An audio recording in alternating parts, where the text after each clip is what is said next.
네, 안녕하십니까. 지금부터 에쓰오일 온산공장 화재 사고 관련 기자회견을 시작하겠습니다. I am ال-카타니, CEO of e쓰오일. I'd like to express my deepest condolences and apologies to the deceased who lost his life from an incident in e쓰오일, Onsan refinery, and to his family. My apologies also go out to the injured workers and local residents close to the refinery to whom we have caused discomfort. I, myself, and e쓰오il will provide full support to make sure the injured workers get the best treatment possible and give utmost care to assist their quick recovery.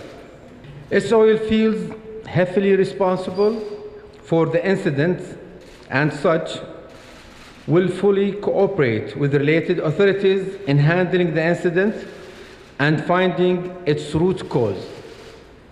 We will do our best to make sure the damage inflicted by the incident is kept to minimum.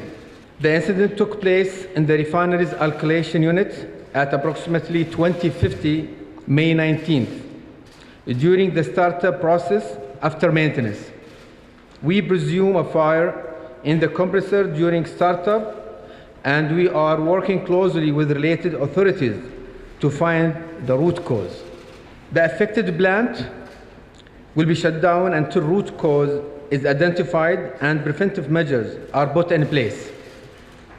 In the meantime, we are exploring the best solution to make sure this does not cause any interruption in domestic supply of a fuel product by making full use of inventory and domestic overseas network.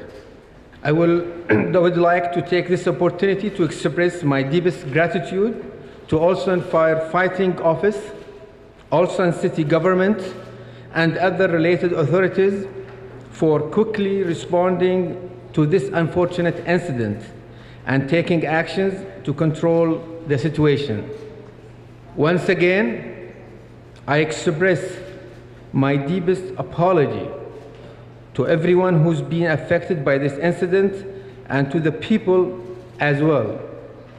It will take all measures possible to keep this kind of an incident from happening again.